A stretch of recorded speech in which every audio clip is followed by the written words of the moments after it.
Senator Francis, magandang hapon sa inyo. Si Henry Uri po, Are at si Karen. Magandang hapon po. Henry. Opo. Ma'am Karen, magandang Yes, sir. hapon. Sa inyo mga taga-subaybay, magandang hapon.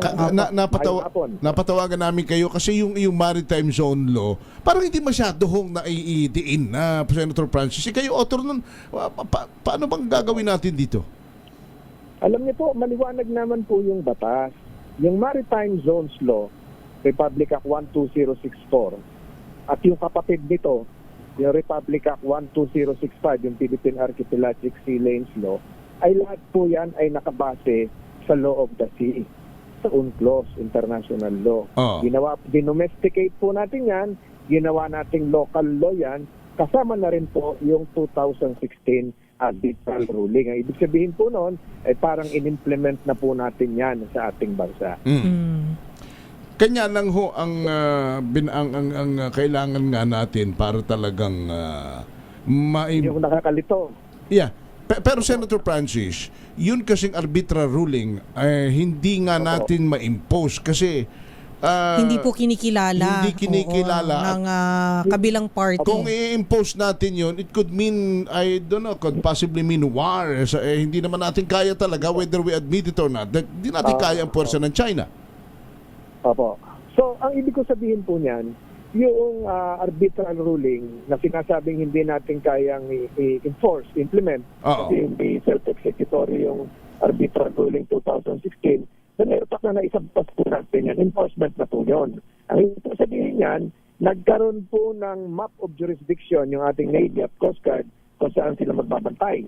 Lalong-lalo na pag in-implement na itong archipelagic sea lanes law, may tatlo lang po yan sa Balintang, sa Sibuto, sa Silebes, papunta ng West Philippine Sea. At ang ibig sabihin po niyan, yung ating mga husgado, may basis naman po para mag-adjudicate. Meron po tayong $600,000 to $1 million na penalty po doon. At ang pinakamahalaga, dahil po sa batas po yan, na nandun yung arbitral ruling, ay merong tool, kasangkapan ng ating mga diplomats to negotiate. Nabalitaan nyo, kamakalawang linggo o 3 linggo na, meron tayong bagong natural gas find dyan po sa area na yan. So, ibig sabihin, kung sino man bansa ang tutulong sa joint exploration, ay meron tayong armas para magamit. So, hindi po ito sabihin, dahil merong ganyan, automatic na. Alam naman po natin, kahit may revised penal code, meron pa rin po mga kriminal. Alam po natin, kahit meron tayong National Internal Revenue Code, meron din hindi nagbabayad ng buwis. So, ang ibig sabihin po nito, ang Pilipinas ay lumagay doon sa isang pwesto na kinikilala ang international law at ginagalang po ang batas sa halip na pumasok sa coercion o sa agresyon.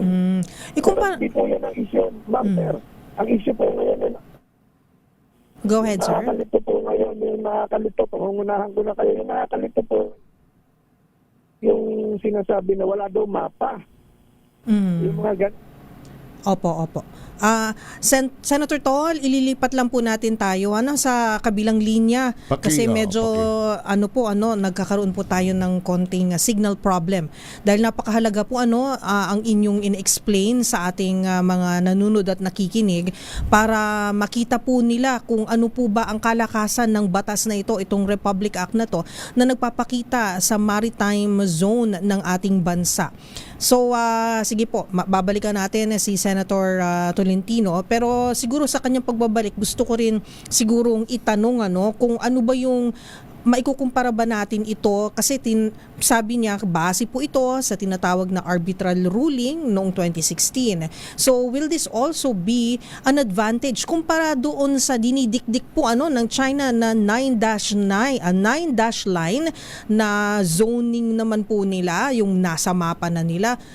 Paminsan nga partner hindi na 9-9 nagiging 10-9 na. Si diba? Senator Tol, go ahead. Okay, Senator. You were saying narinig ko yung non-dash line doon po sa arbitral ruling, invalidate na po yun. Opo. Maging yung historic rights ng China, wala na po yun. Wala na po kumikilala doon, sila lang. Wala na po 9-dash line ngayon, 10-dash line. Kahit nung panahon ng Barbie doll movie, yun po yung sinalungat ko na po. Pero ang gusto ko pong puntahan ngayon ay yung salitang bakit wala daw mapa. Okay. Ganito po yan. Ang UNCLOS po ay halos 450 pages. ang UNCLOS po ay between 170,000 to 180,000 words. Kahit isang salita na mapa, hindi po nabanggit. Una po Okay. yun. Wala rin pong mandato sa UNCLOS na mag-submit ng mapa doon sa sinasabing IHO, International Hydrographic Organization. Wala po. Hindi po nabanggit po ng IHO.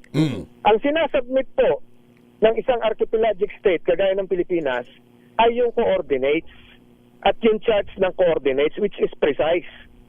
Sa mga mahilig pong magdala-gala sa mga mall, kagaya ni Ka Henry, pag nabigyan po kayo ng nagtitinda po ng lupa, ang binibigay sa inyo ay brochure. Yun po yung mapa. Pero pag hawak nyo na po yung titulo, ayun na po yung may coordinates, yun na yung mix and bounds, yun po tayo meron. Sa madaling salita. So, uulitin ko po, hindi po required na mag-submit ng mapa ng West Philippine Sea. Ang kailangan i-submit ay yung baseline coordinates para ma-determine yung territorial sea, contiguous economic zone, at exclusive economic zone. Meron na po tayo noon. Okay, pero eto po, Senator Francis Tolentino, sir, medyo umiinit po kasi yung bangayan, sabihin na natin, mga exchange of words between the Chinese embassy and some of our lawmakers, and then eto nga po nagiging laman na rin po ng balita, yung palitan po ng salita at may mga issue na gusto na ipa-persona non grata ang ilan sa mga Chinese embassy staff, and particularly po yung bagong ambassador po nila. Pinapapalitan po ni specifically Senator JV po kanina, na balitaan na narinig po natin yung report na yon. So, ito pong mga ganitong uri po ng mga bangayan, will it help? Kasi po, ang nangyayari po kasi, hindi po tayo sabi nyo po, magagamit po natin ng ating mga diplomats ang pag-negotiate po. So the word is negotiate pa rin. So how will we go about this? Ano po ba yung tamang paraan? Alam niyo po, masalimuot po yan kasi ako po yung unang naban ng China eh. Opo. Kung matatandaan niyo. Opo. Hindi po yung embassy ang nagban sa akin, yung Ministry of Foreign Affairs. Order po ng Chinese Politburo. So alam ko po yan. At bilang dating mambabatas din, I associate myself with the sense of the Senate. Yung nararamdaman ng mga colleagues ko doon, sina Senator JB, na parang binabastos na sila. Opo. So mahaba po itong pag-uusap na ito. Pero tama sila, medyo maangas po itong bagong ambassador. Kadarating pa lang kung ano-ano na yung pinagagawa, dapat siya ang merong kaunting restraint bilang isang diplomat. Galing pa naman na senior diplomat pa naman siya nang galing ng Washington DC, hindi nga po nakakatulong hindi nakakatulong yun sa kanila. Subalit, ang mas hindi nakakatulong ay kung meron tayong mga kababayan na kumakampi doon sa kabila. Yun po ang nakakagulo. Kasi ang sinasabi ko kagabi pa, yung mga sinasabi ng iba is category error. Kung nakikita ko po kayo sa television, nagtanong ako kanina, ang suot ni Ka Henry ay stripe na pahalang. Ang suot mo, ma'am, ay stripe na pababa naman. Opo. Pag tinanong ko po sa inyo, ano ang number ng inyong stripe? Ay, ibang kategorya po yun. Ano ang kulay ng number ninyo sa inyong stripe? Iba po yun. Ganun po ang nangyari ngayon. Kaya nalilito po yung iba. Yung ating maritime zones, yung ating po mga coordinates, ayun po ay ating entitlements ayon sa international law. Yung binabanggit po nung iba, na keso lampas na raw po sa exclusive economic zone yung ilang bahagi ng Kalayaan Island Group, ay mali po yun. Kasi ang ibig sabihin po ng maritime entitlement sa exclusive economic zone ay yung ating exclusive economic rights sa natural resources, sa seabed, sa natural gas, sa maritime diversity, etc. Ang ibig sabihin naman po noong pag meron tayong isang isla, ayun po ay soberenya. Kaya pa ulit-ulit ko pong sinasabi, bakit po ang United Kingdom, pag-aari nila ang Falklands, which is 7,600 nautical miles away?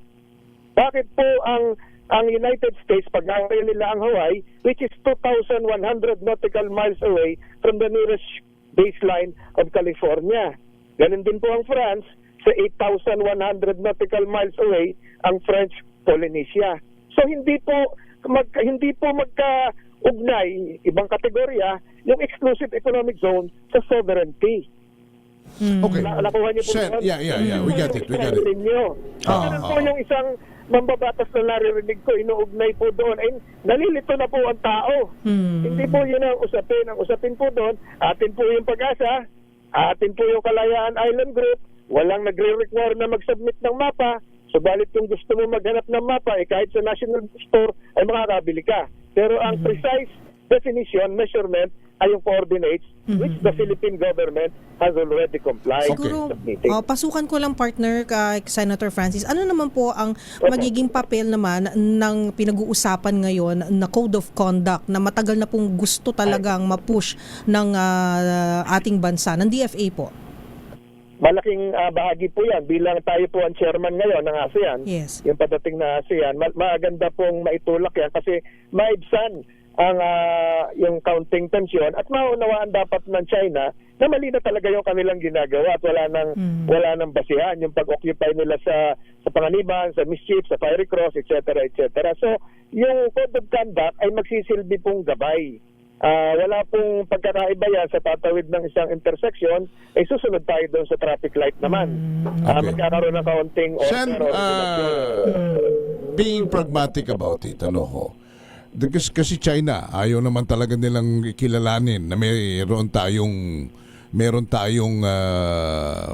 inaangkin. At sila rin naman, ayaw rin naman nating isuko sa kanila yung kanilang inaangkin.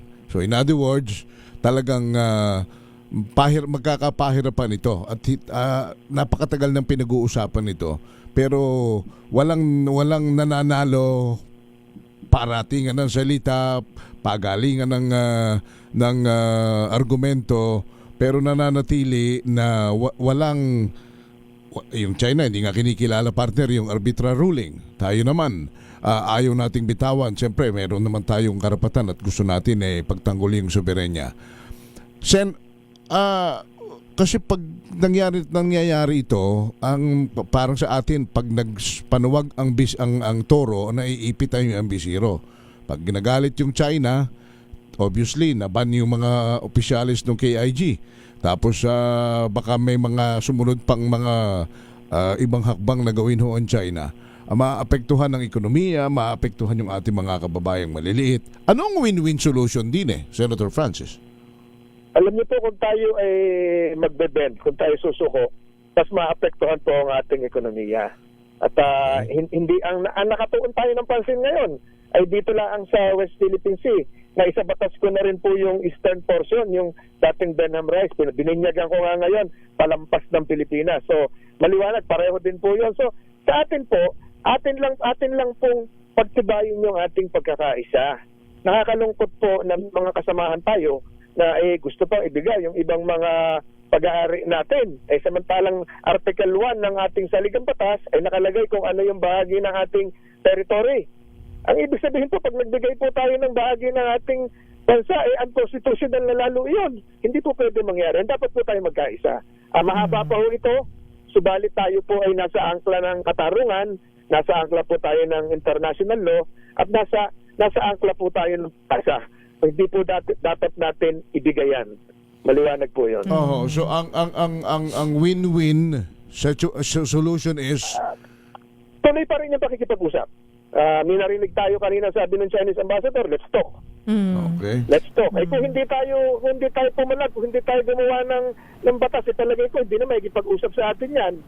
Magagamit na lamang yan ng magre-reclaim na lang yan ng mga adagdag na siguro yung Sabina, idadagdag na yung Sandy K 1, 2, and 3, idadagdag na yung Subi, lahat na. Ngayon gusto nila makipag-usap. So, dahil nga meron tayong pinangahawakan na tama, alam nila yon, ay handa sila makipag-usap. So, ay dagdag ko lang pala. po yan, yung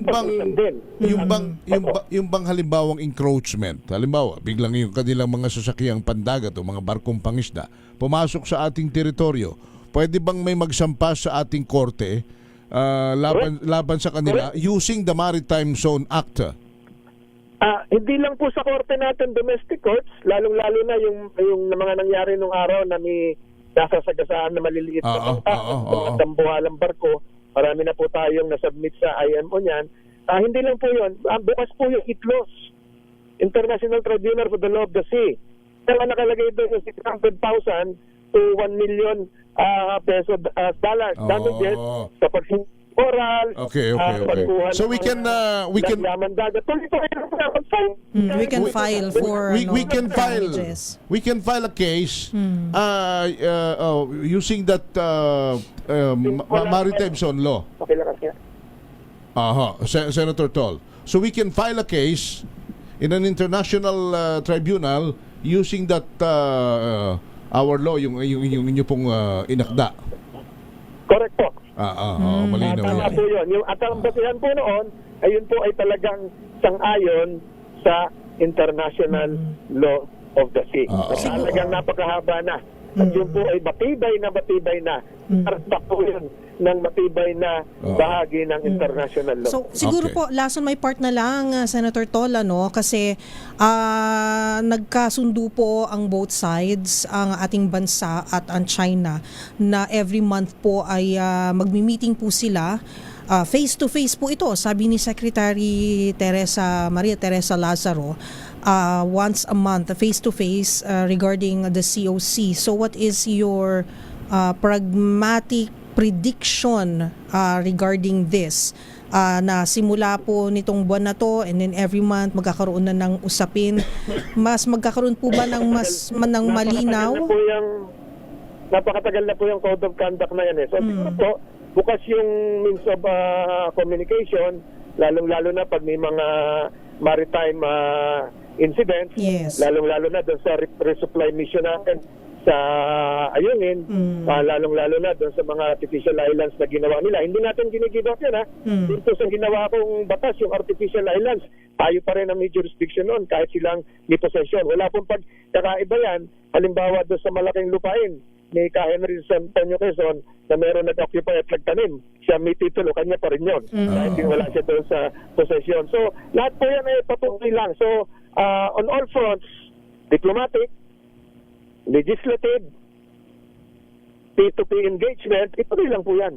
Dahil ang Pilipinas po ay nakaangkla sa tama at sa batas. Sen, bigla ko palang naisip. Pero lang daw po si Commodore Tariela. Sen, bigla ko palang naisip, paano ko talaga maging aggressive ang China at bakuran nila at hindi kilalanin ang batas, hindi kilalanin ang ating domestic law, lahat, panindigan nila na wala kayo ritong karapatan. Ako na, parang yung lupain mo sa Quezon. Pinakura na lahat yun. Yung mga kahangga naman na hindi naniniwalang kanila, yung isa ng bakot. Kaya nga. Yung mga kahangga naman po natin, ay meron din po mga claims doon. Kaya po ng Vietnam, ng Malaysia, ng Indonesia. So, hindi po mangyayari na totally isolated po tayo roon. At naniniwala po kung hindi mangyayari yun dahil international sea lane po yan eh. Lalong-lalo na yung padaan ng Bashi Channel at yung delivery ng supply ng langis. Yan din po dumadaan. So, kaya nga siguro sa susunod na pagkakataon, ma-discuss natin yung archipelagic sea lanes law. Sige, mas mabuti. Nakakaalam. Tatlong pasok po ng Mindoro, pasok ng Tang, pasok ng Silebe Sibuto. Okay. Napakahalaga po nun. Yan po yung international trade route natin. Alright. Sen, salamat. In the meantime, we would like to thank you for joining us. Thank you po, Sen. Si Senator Francis Tolentino.